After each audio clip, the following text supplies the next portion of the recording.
Bəli, Trump susur, Putin vurur. Dünyanı təhqir edən Birləşmiş Ştatlar prezidentindən daha nələr gözləmək olar? Dünyanın daha bir hərbi cinayəti Ukraynanın Sumi şəhərinin mərkəzinə edilən raket zərbəsi nəticəsində ikisi uşaq olmaqla 34 nəfərin dünyasını dəyişməsidir. Raketlər şəhərin tam mərkəzinə, dinc əhalinin sıx olduğu əraziyə atılıb. İkinci raket isə birinci partlayışdan sonra hadisə yerinə toplaşan insanların hədəf alınması məqsədi ilə yönləndirilib. Bu üsuldan adətən terrorçular istifadə edirlər. Bundan bir neçə gün əvvəl eyni üsulla Krivoy Rog şəhəri vurulmuşdu. Orada 18 dinc sakin, o cümlədən 9 uşaq həyatını itirmişdi. Bütün bunlar baş verərkən Ukraynanı ümidləndirib ortada qoyan Birləşmiş Ştatlar özünü heç nə baş verməmiş kimi aparır. Birləşmiş Ştatların dövlət katibi Mark Rubio'nun bu qanlı terror aktına reaksiyası sadəcə bu oldu. Bu, Prezident Trump və onun administrasiyasının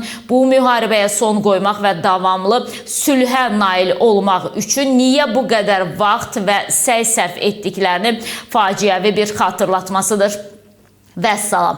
Trump'ın xüsusi nümayəndələrindən biri Ukraynanın 2-ci Dünya müharibəsindən sonra Berlinin bölüşdürüldüyü kimi bölüşdürülməsini təklif edən Kate Kellogg isə sadəcə Rusiya bütün ədəb xətlərini keçib deməklə kifayətləndi. Yəni Rusiya hərbi cinayətlər, qətliam törətmir, sadəcə ədəbsizlik eləyir. Trump özü isə həmin gün özünə aid golf klubunda onun heykəlinin açılışına qatılıb. Nəhayət onu Sumidəki qətliam barədə suallarla sıxışdıran jurnalistlərə Trump'ın cavabı belə olub. Bunu edənlər səhv eləyiblər və ümumiyyətlə bu müharibə onun yox, Bidenin müharibəsidir deyə belə bir cavab verib. Onsuz da Trump hakimiyyətə qaydandan sonra beynəlxalq hüququn ayaqlar altına atıldığı bir dövrdə bütün ədalət prinsiplərinin daha da tapdalanacağı siqnalını verdi. Lakin vəziyyətin bu qədər mənəviyyatsızlıq, prinsipsizlik, fürsətçilik, hətta əxlaqsızlıq dərəcəsinə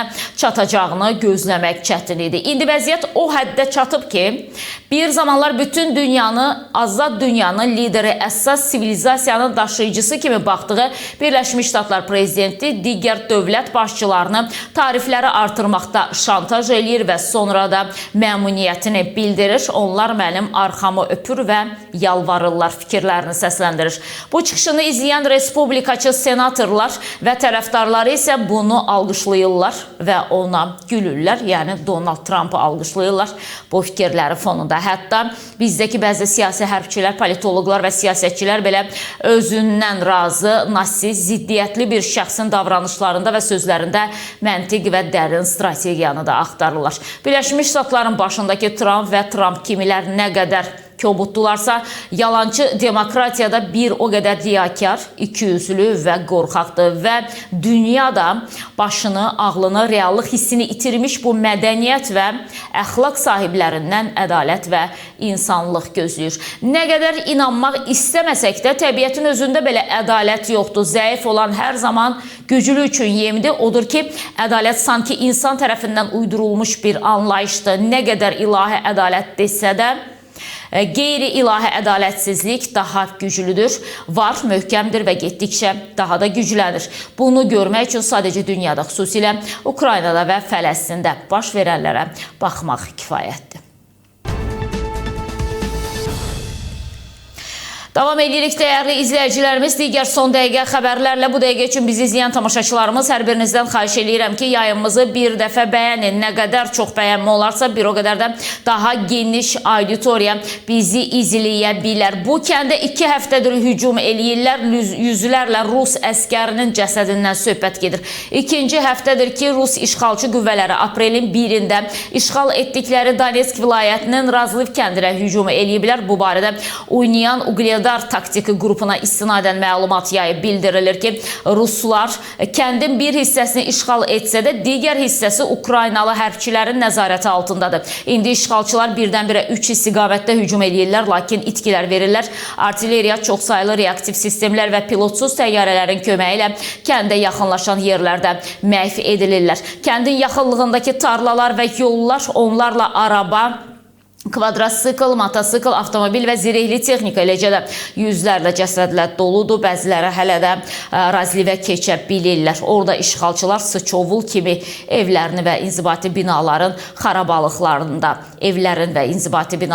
xarabalıqlarında, gizlənirlər deyə məlumatda qeyd olunur.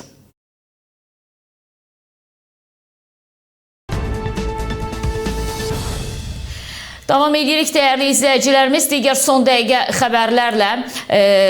Deməli, xəbərlərdən daha biri Ermənistan razılaşdı 10 dəqiqə ərzində nəyi eləyə bilər? Azərbaycan və Ermənistan arasında sülh prosesində mühüm mərhələlərdən biri olan ATƏT Minsk qrupunun ləğv məsələsi yenidən gündəmə gəlib. Azərbaycanın Xarici İşlər Naziri Ceyhun Bayramov Türkiyədə keçirilən tədbir zamanı bu məsələyə xüsusi diqqət çəkərək sülh sazişinin imzalanması üçün Minsk qrupunun fəaliyyətinə rəsmi son qoyulmasının vacibliyini vurğulayıb. Paralel olaraq Ermənistanın Xarici İşlər Naziri Ararat Mirzoyan da öz çıxışında bu mövzuya toxunub. O, sülh sazişi və Minsk qrupunun ləğvi sənədini eyni gündə cəmi 10 dəqiqəlik fasilə ilə imzalanmasını təklif edib. Minsk qrupu sülh sazişi ilə eyni gündə ləğv edilə bilərmi? Hüquqi baxımdan bu mümkündürmü? Bununla bağlı danışan siyasi şərhçi Asif Nərmanlı bildirib ki, Ermənistanın Xarici İşlər Naziri Ararat Mirzoyanın son açıqlaması daha çox ritorik xarakter daşıyır və real proseslərə təsir imkanına malik deyil. ATƏT Minsk qrupunun fəaliyyətinin tam şəkildə ləğvi prosesi yalnız Azərbaycan və Ermənistanın bu yöndə birgə müraciətindən asılıdır. Yəni, əgər tərəflər ATƏT-ə rəsmi şəkildə müraciət etsələr, bu məsələ təşkilatın gündəminə çıxarıla bilər və prosedura uyğun olaraq müzakirələr başlanırlar.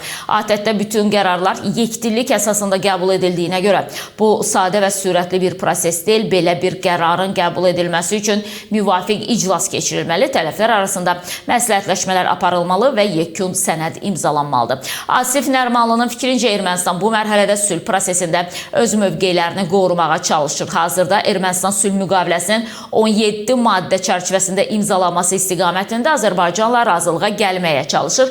Rəsmi İrəvan Bakının irəli sürdüyü digər əsas şərtləri xüsusilə də Ermənistan konstitusiyasının dəyişdirilməsi və ATƏT-in Minsk qrupunun ləğvi məsələsinin arxa plana keçməsi və bu tələbləri gündəmdən salmağa çalışır. Halbuki Prezident İlham Əliyev dəfələrlə bəyan edib ki, 17 maddədən əlavə Ermənistan sülhə nail olmaq üçün 2 vacib şərti də yerinə yetirməlidir. Bu vacib şərtlərdən biri Ermənistan konstitusiyasının dəyişdirilməsi, ikinci məsələ isə ATƏT-in Minsk qrupunun buraxılmasıdır. Yəni, Ermənistanın Xarici İşlər Naziri Ararat Mirzəyana görə ATƏT-in Minsk qrupunun buraxılması və sülh sənədinin imzalanması üçün cəmi bir neçə dəqiqə vaxt lazımdır. Yəni 10 dəqiqə ərzində bu prosesi həyata keçirmək olar. Amma təbii ki, bizim 2 şərtimiz yerinə yetirilməyənə qədər sülh müqaviləsinin imzalanmasından söhbət gedə bilməz.